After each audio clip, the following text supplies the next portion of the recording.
Ya Tuhan, yuk langsung masuk firman Tuhan. Judul khotbah saya pagi ini adalah Between the Cross and the Resurrection. Ada di antara salib dan kebangkitan.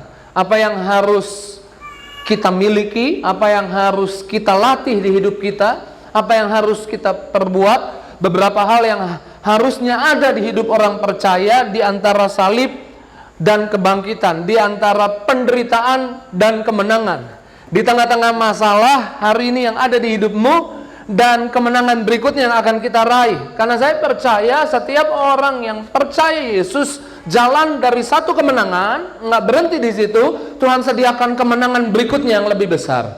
Amin. Dari satu kemuliaan, Alkitab bilang kepada kemuliaan yang lebih lagi. Amin. Tuhan punya rencana. Saudara nggak stagnan, nggak di situ-situ aja, tapi jalan dari satu kemuliaan kepada kemuliaan yang lebih besar, jalan dari satu kemenangan kepada satu kemenangan yang lebih besar lagi. Makanya kita akan bahas apa yang harus kita miliki, apa yang harus terlatih di hidup kita, between the cross and the resurrection, antara salib dan kebangkitan, antara masalah, tantangan, saya nggak tahu apa yang sedang kau hadapi hari ini, dan jawaban doa yang pastinya ada di hidup kita. Yang pertama kita harus sadari, kita harus menyadari seringkali di hidup kita. Next slide. There is a small losses, big victory. Selalu ada kehilangan, dan saya menyebutnya kehilangan yang kecil, tapi kemenangan yang besar. Saya ulang, kehilangan yang kecil. Tapi Pak, bagaimana kalau kehilangannya besar? Saya mau bilang, yang besar selalu kemenangannya, bukan kehilangannya. Sehingga saudara nggak perlu khawatir ketika mungkin hari ini kau kehilangan kesehatan. Ada diagnosa dokter, dokter bilang di tubuhmu ada sakit penyakit. Nggak perlu khawatir ketika kehilangan kesehatan. Nggak perlu jadi cemas ketika kehilangan kesempatan. Nggak perlu jadi takut ketika kehilangan uang, kehilangan kesabaran mungkin. Karena next ada kemenangan yang lebih besar. Amin. Yesus kehilangan kesetiaannya Petrus. Dia sangkal Yesus 3 kali. Tapi di depan Yesus dapatkan kesetiaannya Petrus, yang harusnya di kota Roma dia bisa menyangkal lagi, dia bisa melarikan diri ketika kota Roma diserang dan orang Kristen terancam. Petrus nggak melarikan diri, bahkan dia harus, saking setianya dia akhirnya disalib, dan disalib terbalik. Abraham kehilangan juga. Yang saya maksud, saudara nggak perlu takut ketika ada kehilangan. Just easy, tenang aja. Pegang dadamu, bilang saya harus tenang.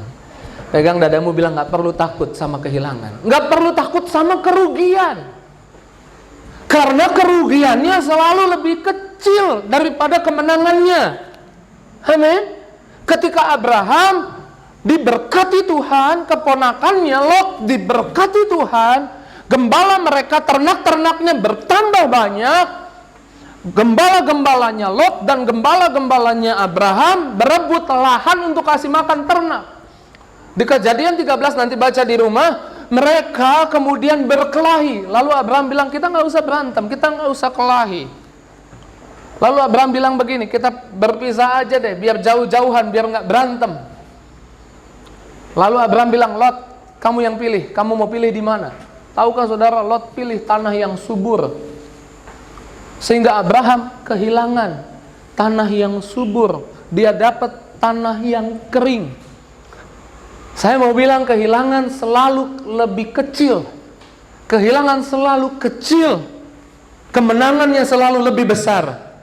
Dan kita tahu ujungnya, tanah Lot justru mengalami kerugian, tanahnya Abraham Tuhan ubah jadi kelimpahan.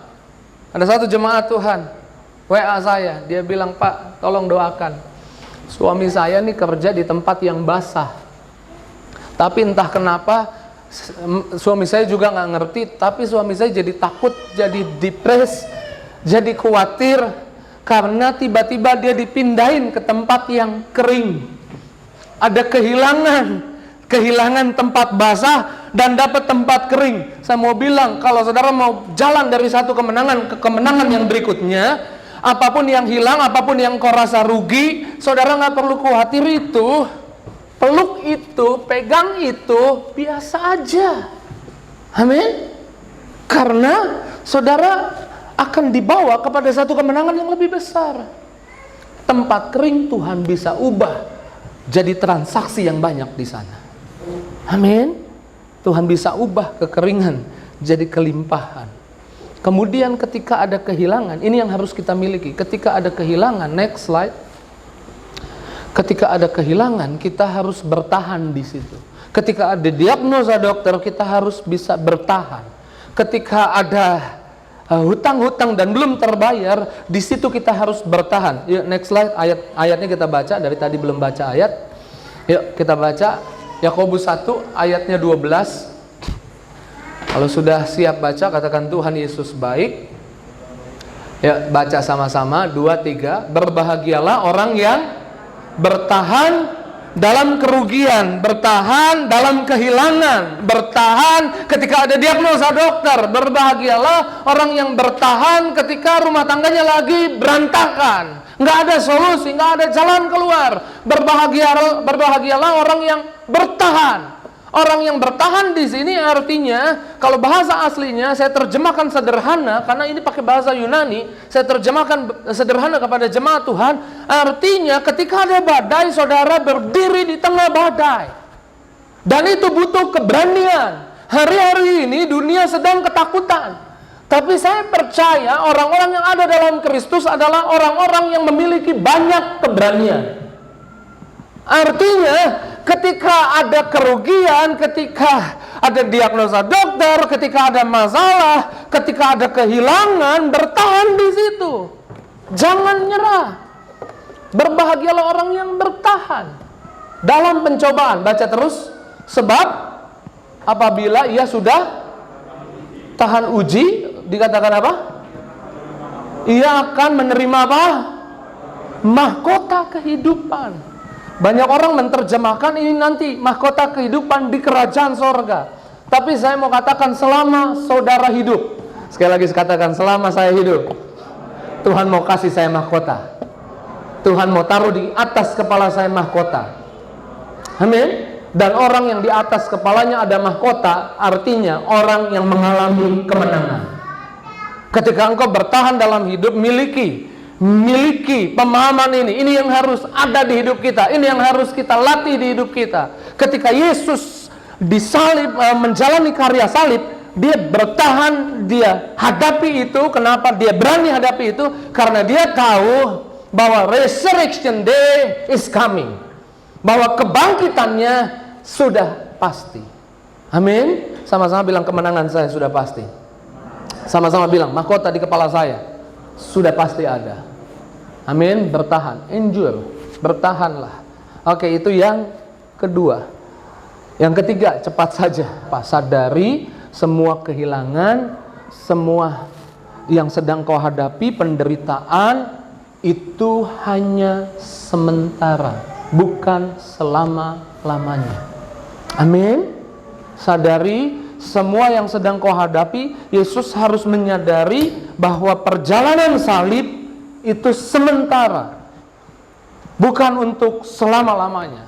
Penderitaanmu kasih label di sana. Yuk kita baca dulu 2 Korintus 4 ayat 17. 2 Korintus 4 ayat 17. Paulus mengatakan penderitaan ringan. Yuk kita baca 2, 3. Sebab penderitaan ringan yang sekarang ini mengerjakan bagi kami kemuliaan kekal yang melebihi segala-galanya, jauh lebih besar daripada penderitaan kami. Paulus bilang, aku alami sesuatu yang menderita hari ini. Kalau saudara ikuti sejarah perjalanan Paulus ketika tulis ayat ini, kita akan menyimpulkan bahwa penderitaan yang Paulus alami itu penderitaan yang berat. Tapi dia kasih label penderitaan yang ringan.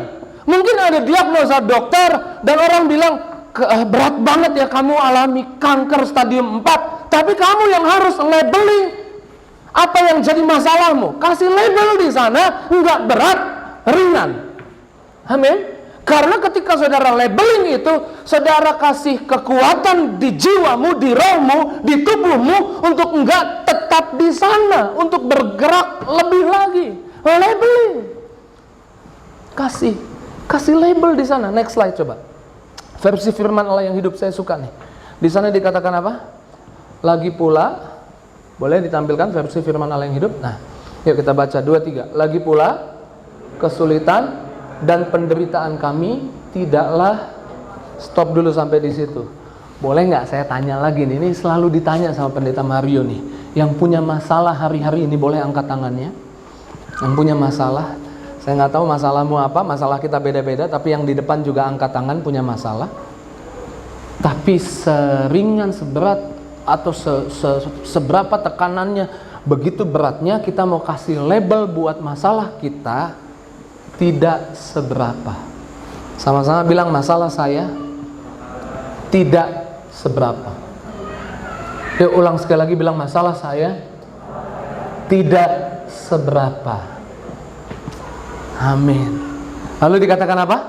Dan tidak akan berlangsung lama. Yesus jalani kayu salib, hari ketiga nggak lama. Amin. Hari ketiga dia bangkit. Bukan cuma nggak lama, dibilang apa? Masa sulit yang pendek ini. Amin. Masa sulitnya pendek. Tanggal kadaluarsanya segera habis. Untuk masalahmu, tanggal kadaluarsanya segera habis. Karena saudara kasih label segera habis, ini tidak seberapa, maka saya percaya rohmu, jiwamu, tubuhmu, pikiranmu nggak merasa itu jadi berat. Amin. Between the cross and the resurrection, ini yang harus kita miliki. Mental ini, sikap ini, pikiran ini. Amin. Tuhan mau saudara memenangkan kehidupan ini, bukan dikalahkan oleh kehidupan ini. Sehingga kalau ada tekanan di sana, saudara harus bilang bahwa tekanannya nggak seberapa, masalahnya nggak seberapa. Karenanya ini yang harus kita lakukan. Yuk baca sama-sama 2, 3. Sebab kami tidak memperhatikan yang, makanya jangan liatin diagnosa dokternya. Makanya jangan pikirin utang-utangnya. Makanya jangan taruh pandanganmu terbatas pada apa yang kau lihat saat ini. Karena yang kau lihat, yang kelihatan saat ini dikatakan apa? Melainkan yang tak kelihatan. Karena yang kelihatan adalah sementara. Amin. Sakitmu tidak untuk selamanya. Kekuranganmu tidak untuk selamanya. Masalah rumah tanggamu tidak untuk selamanya. Ada tanggal kadaluarsanya, tidak akan berlangsung lama. Amin. Nah kalau saudara ngerti ini, saya percaya saudara nggak mudah putus asa, saudara nggak mudah kecewa, nggak mundur, bahkan semua sel-sel tubuhmu itu bergerak ke arah yang lebih baik. Amin. Arahkan pandanganmu.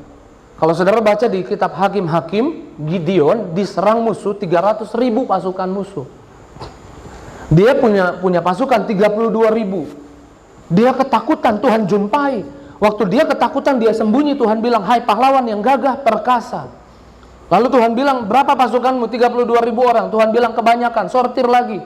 Singkat cerita, cuma 300 orang lawan 300.000 pasukan musuh.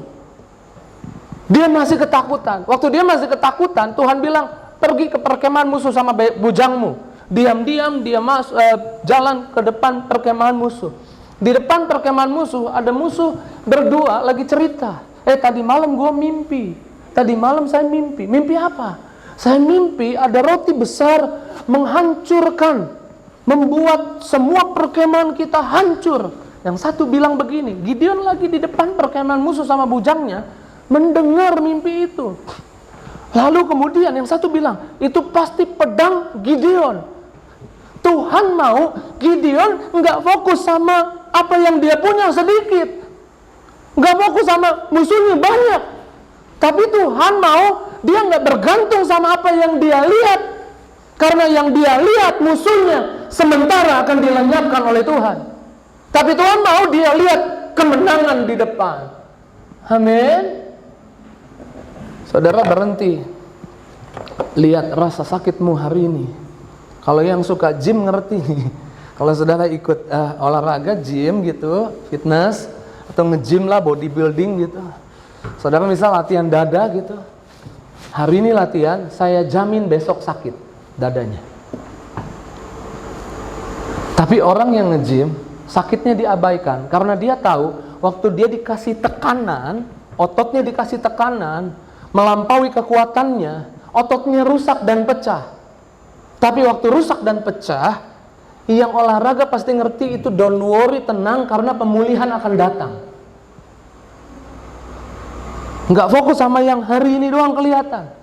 Ototnya tadinya begini nih, dikasih beban jadi begini, lalu otot baru, jaringan baru tumbuh, jadi lebih baik.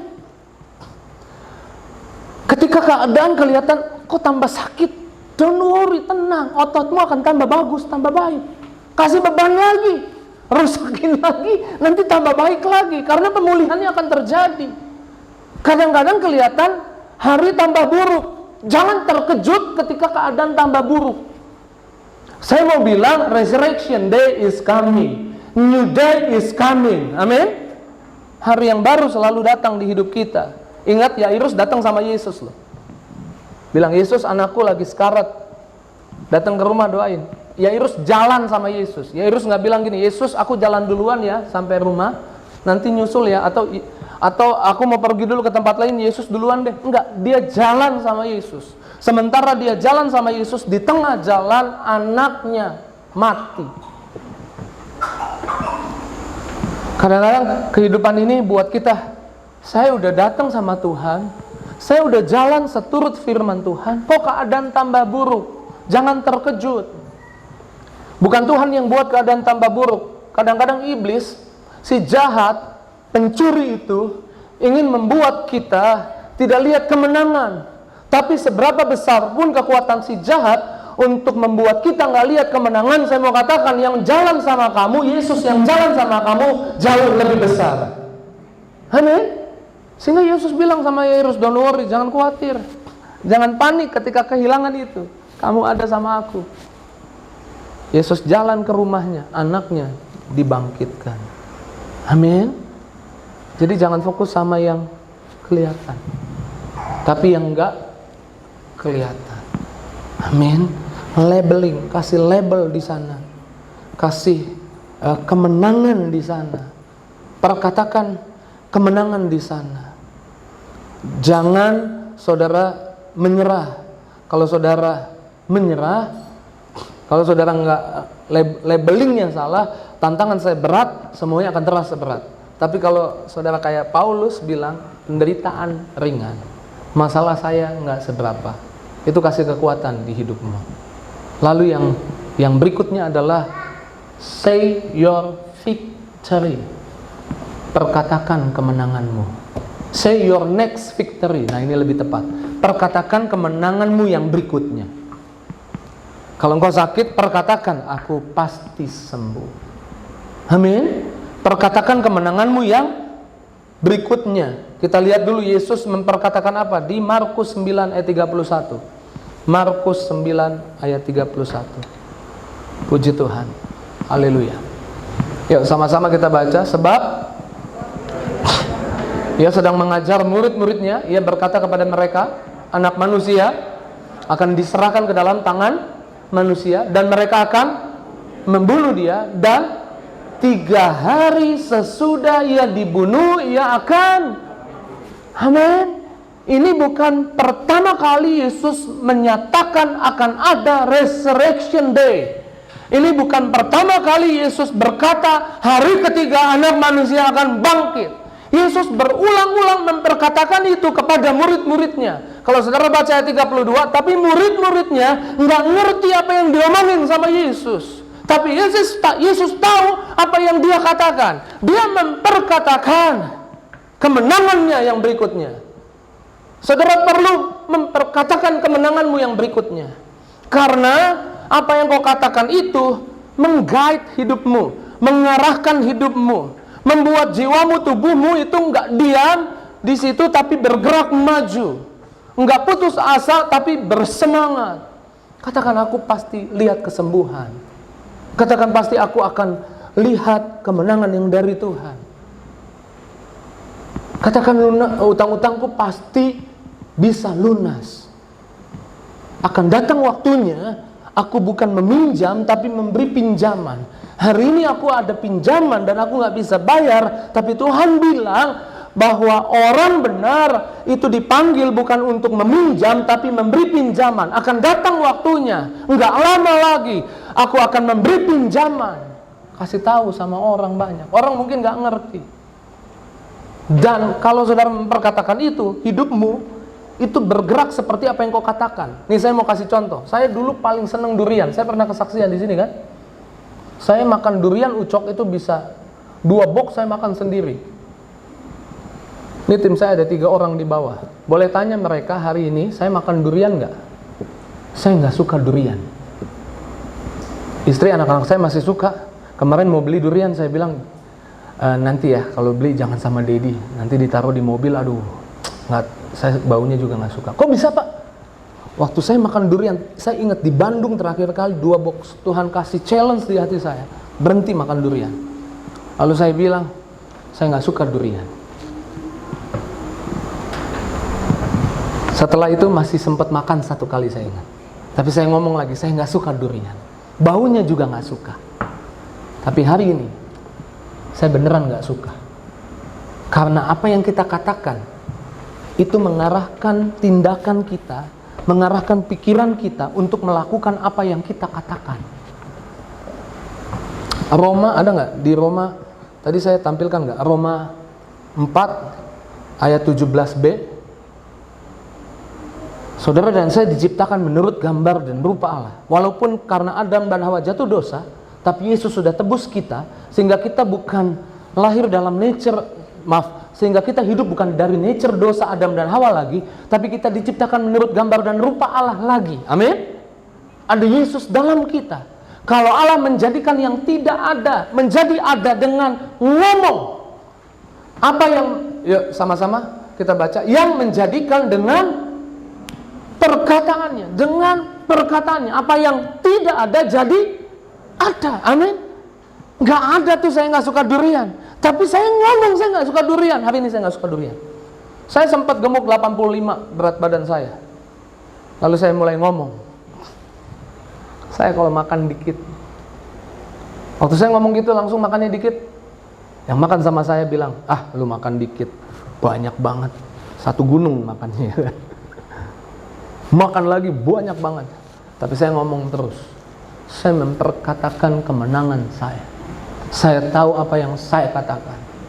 Hidup saya jadi tubuh saya, pikiran saya digerakkan oleh apa yang saya katakan itu. Saya makannya dikit. Ini ada ponce nih di depan. Saya kalau makan nasi banyak dikit. Kalau KFC, beli KFC, ini bukan endorse KFC ya. Nasinya saya makan full apa? Biasanya berapa banyak? Setengah. Saya makan dikit hari ini. Saya mau bilang saya nggak berusaha diet, saya nggak berusaha makan dikit, tapi saya memperkatakan. Dan apa yang tidak ada, makan dikit, Mari Marcelo, bohong, dusta, nggak mungkin, nggak ada itu. Orang nggak ngerti, tapi saya ngomong terus, jadi ada. Amin. Apa yang harus kita lakukan antara salib dan kebangkitan? Say your victory, your next victory. Yesus berulang kali bilang, hari ketiga aku bangkit lagi. Hari ketiga aku hidup lagi. Pemain musik boleh siap-siap. Hari ketiga ada kemenangan. Yesus menguatkan hatinya. Yesus memperkatakan itu. Kalau Yesus saja memperkatakan itu, kita juga harus memperkatakan itu. Mulai ngomong. Dari antara satu keluargaku, aku satu-satunya yang jadi milioner, yang murah hati, bantu pelayanan jadi berkat. Amin. Gak ada yang amin. Yang amin terjadilah seperti apa yang kau amini. Dari banyak keluargaku yang berantakan, aku satu-satunya yang jadi pendeta besar, kasih impact, kasih dampak, menangkan banyak jiwa. Ngomong aja, orang gak ngerti, biarin ngomong aja. Amin. Karena seketika engkau ngomong, pikiranmu, hatimu digerakkan oleh itu. Ini yang harusnya ada di hidup kita. Ini yang harusnya ada di jiwa kita, di pikiran kita. Ini yang harusnya sudah jadi nature alami kita. Ketika between the cross and the resurrection, Kalau ada yang hilang, kesempatan yang hilang, it's okay, biasa aja. Karena kehilangan selalu lebih kecil, kemenangan selalu lebih besar. Ketika ada kehilangan, bertahan di situ. Nggak takut, nggak khawatir sama kehilangan. Karena mahkota kehidupan, Tuhan di hidup ini akan kasih saya kemenangan. Tadi yang ketiga apa? Sadari, semua kehilangan, penderitaan cuma sementara. Labeling, penderitaannya ringan, nggak seberapa, sehingga engkau bisa hadapi. Lalu katakan kemenanganmu. Kemenangan sudah pasti. Sama-sama bilang kemenangan sudah pasti. Waktu saudara bilang kemenangan sudah pasti, mungkin saudara ngomong juga, tapi Pak Pendeta, hari ini terasa berat. Tapi Pak Pendeta, hari ini rasanya gak sanggup, gak bisa. Kalau tadi say your next victory, sekarang say to Abba Father. Say to Abba Father. Yesus berdoa di dalam Markus 14 ayat 36, ya Abba, iya Bapa. Kalau saudara baca ayat 32, Yesus ajak murid-muridnya ke taman Getsemani. Kemudian Yesus bilang, aku mau mati rasanya. Dia sangat takut. Saya bacakan ya ayat 34. Lalu katanya kepada murid-muridnya, hatiku sangat sedih, seperti mau mati rasanya. Yesus depresi banget. Teks lain bilang bahkan waktu dia doa, saking depresi, tingkat tingginya, ketakutannya, dia keringetnya seperti darah, tetes darah. Tapi dia tahu bahwa ada kemenangan di depan. Tapi hari ini gak sanggup. Makanya jangan sendirian. Biarlah kemenangan itu bukan kemenanganmu saja, tapi kemenangan satu tim. Karena tim kerajaan sorga mau engkau melibatkannya. Amin. Kalau kita baca sederhana katanya, ya Abba, ya Abba, ya Bapa, tidak ada yang mustahil bagimu. Tapi kalau saya kasih intonasi, doanya Yesus nggak gitu. Dia lagi takut, lagi gemeteran. Ya Abba, iya Bapa. Kadang-kadang ada momen waktu kita nggak sanggup lagi, nggak bisa lagi ngomong dari hatimu yang terdalam. Aku butuh tim dari surga dukung aku. Aku gak mau sendirian. Kalau sepak bola, kemenangan satu tim buat saya bukan kemenangan pemainnya, tapi kemenangan satu tim. Ada pelatihnya di sana. Ada tim yang jaga makan pemainnya. Ada tim yang menyemangati di ruang ganti.